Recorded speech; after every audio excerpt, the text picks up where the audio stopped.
Chào các bạn đã quay trở lại với kênh Cô Ba Bình Dương. Hôm nay chúng ta cùng nhau vào bếp làm món mì xào hấp dẫn này nha. Những ngày bận rộn ít thời gian chế biến, mì gói thường là cứu cánh cho bữa ăn gia đình, tuy nhiên rất mao ngán và thiếu chất.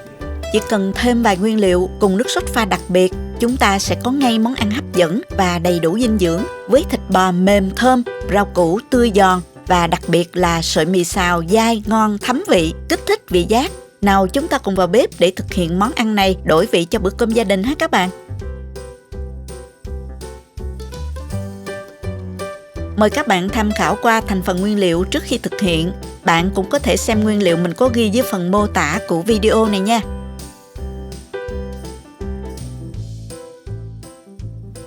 Đầu tiên mình sẽ sơ chế nguyên liệu trước ha. Hành tím này thì mình dùng 2 củ là vừa, khoảng 20g đó các bạn. Băm nhuyễn một nửa.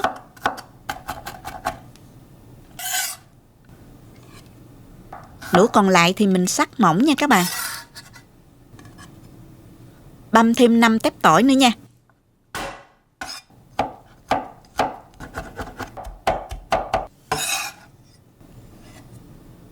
Hành tây thì mình sử dụng nửa củ, cắt múi cao ha các bạn.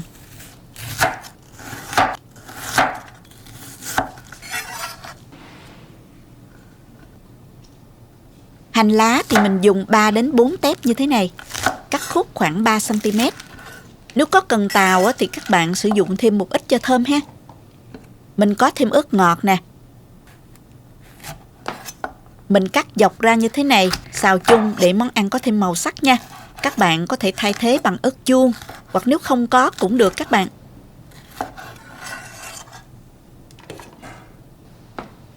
Cà rốt này thì mình khía xung quanh nè. Mình tỉa hoa để món ăn được đẹp ha các bạn. Cắt độ dày khoảng 5mm.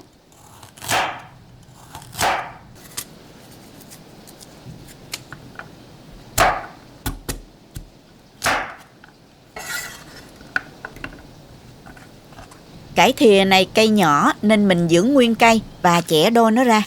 Các bạn có thể thay thế bằng cải bẹ xanh, cải ngọt, cải bó xôi, cải thảo nè.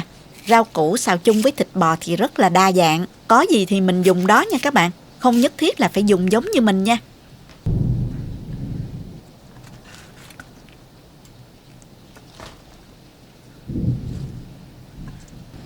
Thịt bò thì các bạn xắt mỏng ra như thế này. Xắt theo xớn ngang để thịt được mềm hơn khi ăn.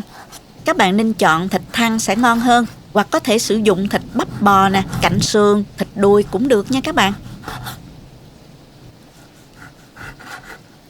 Mình cho qua thố để ướp luôn nè. Với 300g thịt bò này thì mình sẽ ướp vào đây 1 muỗng cà phê tỏi băm, 1 muỗng cà phê bột nêm, 2 muỗng cà phê nước tương, 1 muỗng cà phê đường, 1/3 muỗng cà phê tiêu và nửa muỗng canh dầu ăn. Dầu sẽ giúp thịt mềm và không bị khô. Mình trộn lên nha. Tùy theo lượng thịt bò ít hay nhiều mà các bạn nêm gia vị cho phù hợp nha. Mình sẽ ướp sơ như vậy là được, chứ không ướp mặn quá nha các bạn. Mình để khoảng 20 phút cho thịt thấm gia vị. Trong khi chờ thịt thấm gia vị thì mình sẽ đi trụng cái phần rau củ. Cho vào nồi 1 lít nước sôi nè. Và cho vào 1 muỗng cà phê muối. Chờ cho nước sôi mạnh thì mình sẽ cho cà rốt vào trụng trước. Khoảng 40 giây rồi các bạn vớt ra nha. Không trụng lâu quá cà rốt sẽ mất giòn đó các bạn.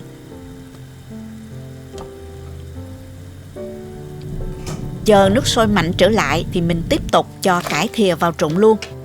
Trụng cải trước khi xào giúp cải giữ được màu xanh và độ giòn nữa đó các bạn. Mình trộn qua trộn lại khoảng 30 giây rồi mình vớt ra ngay. Mình cũng không trụng lâu quá sẽ mất ngon đó các bạn. Và mình vớt ra cho ráo nước nha. Lưu ý là nếu không trụng rau củ thì các bạn có thể xào riêng. Sau khi rau củ chín thì mình mới cho vào xào chung với thịt bò nha. Mình sử dụng nồi nước này luôn. Tiếp tục thì mình cho mì gói vào trụng nè. Mì vừa mềm, sợi mì vừa tơi ra thì mình vớt ra ngay nha. Không để mì nở quá mềm sẽ mất ngon đó các bạn.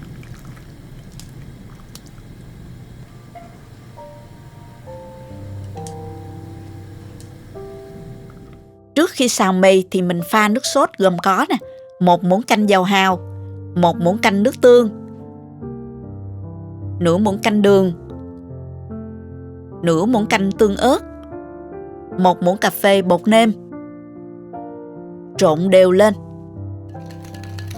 Bây giờ mình xào nữa là xong nè. Cho vào chảo 1 muỗng canh dầu và mình cho 1 muỗng cà phê hành tím băm, 2 muỗng cà phê tỏi băm. Phi lên cho thơm. Sau đó thì mình cho bò vào xào. Mình tăng lửa thật là lớn nha các bạn. Mình đang dùng lửa bếp ga. Mình tăng lửa lớn hết cỡ và xào thật là nhanh tay. Như vậy bò sẽ chín nhanh và không bị ra quá nhiều nước nha.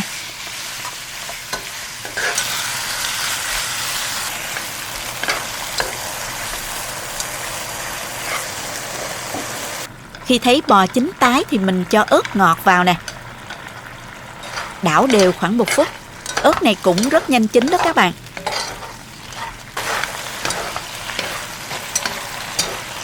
Kế đến thì mình cho cà rốt và cải thìa đã trụng vào, xào nhanh tay. Và mình cho hành tây vào sau cùng.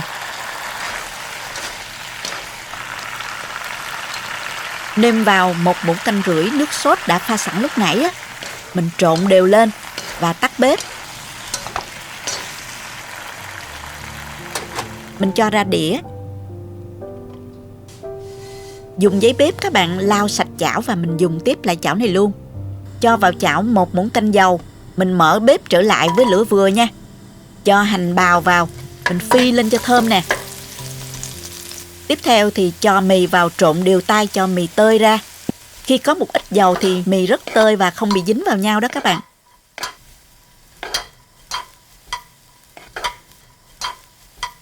Xào riêng như vậy thì sợi mì săn và rất là thơm luôn đó các bạn. Và mình nêm vào đây 1 muỗng canh rưỡi nước sốt. Trộn lên cho thật đều nha các bạn. Sau đó thì mình cho thịt bò và rau củ vào chảo luôn nè. Trộn đều lên.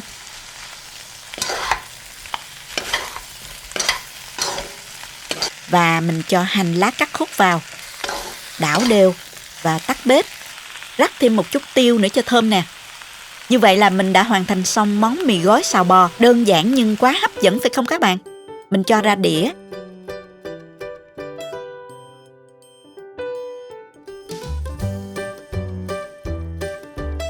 Rắc thêm một chút tiêu nữa cho thơm nè.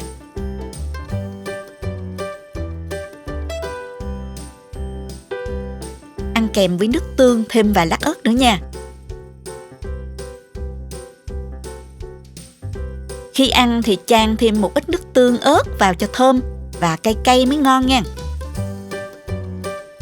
Thịt bò mềm, rau củ vừa chín tới, vẫn giữ được độ giòn cũng như màu sắc. Bò không ra quá nhiều nước, đủ thấm vào mì, giúp mì thấm vị nhưng luôn khô ráo và giòn.